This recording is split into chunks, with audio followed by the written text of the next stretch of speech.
people know why Michelle has always been my favorite. My favorite second-born. I have my favorite firstborn, Jessica, sitting here tonight, so I have to make sure that equity on both sides. I wasn't nervous today, or leading up to this, until Chantal started introducing, Kevin started introducing members of Parliament to ministers, members of the Senate to elite football and athletes who have won more trophies than we can think of. So now I'm nervous. Anyway, I'll try and I have a speech. I wanted to just get out here and ad-lib, but I was told by my bride, I'm not allowed to say my wife, I was told by my bride that I'd better read because I hum and haw and go a lot. So I'm going to read.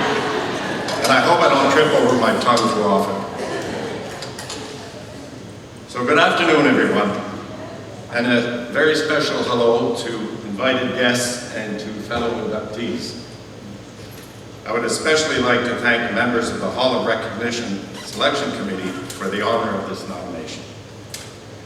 You know, when Danny Doyle approached me about the nomination, I was surprised because induction into the Hall of Recognition is mostly about volunteering at the point. Since I was being paid as club staff, I didn't think that I met the criteria. Then, when I mentioned this to my bride, Mary, she said that I was, at that time, being paid peanuts. Actually, she was right. I did a bit of ciphering, and it came out that I was being paid $1.80 an hour. Now, if that isn't volunteering, I don't know what is. Seriously, I'd like to say a few words about this building because it's crucial not only to its evolution, but because of the impact that it has had on me. Not many here know this, but I was a member of the Point St. Charles Boys and Girls Club in 1958 when I was 15 years old. You see, you had to be a member in order to get into the Mike Stevens Saturday night dances. And we all showed up because the Point had some of the prettiest girls around. And they still do. Right?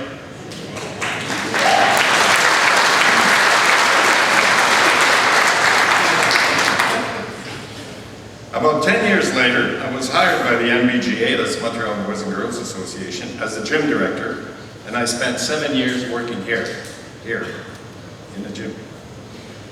I also met my future wife here, Mary Maloney.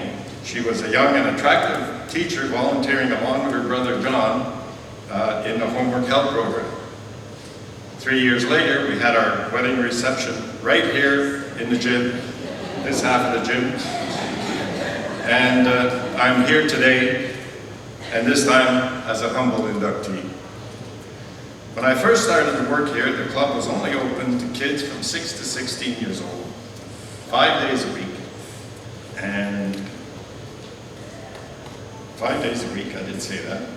5 hours a day, 3 to 5 and 7 to 10. And I remember that the people here who were members then would attest to it. There was no teen center, there was no junior games room as such.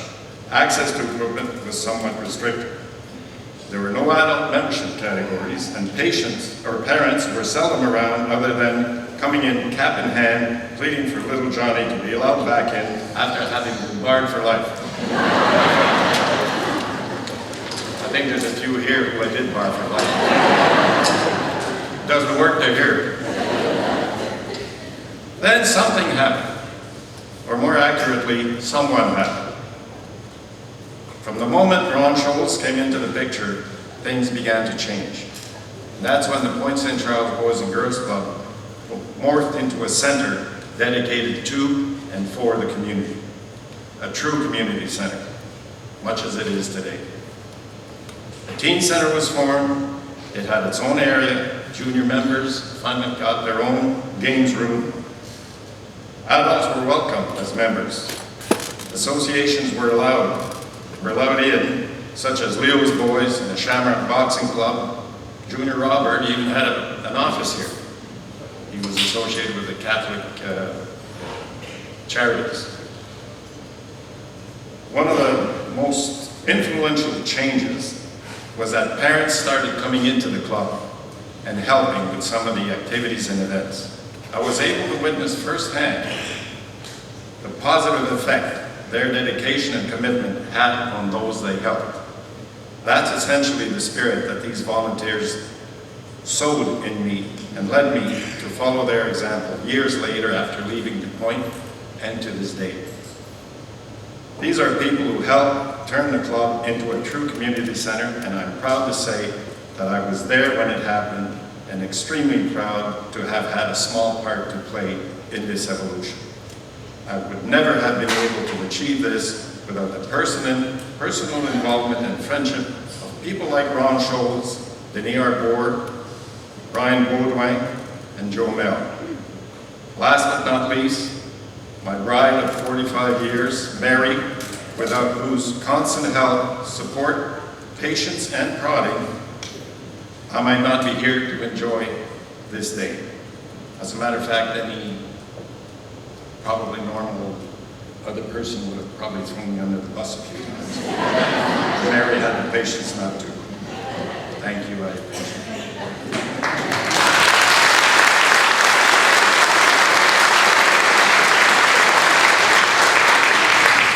And in closing, I'd just like to say that the richest reward is knowing that I played a small part in helping to nurture the youth in the club. Thank you, and have a great remainder of the day.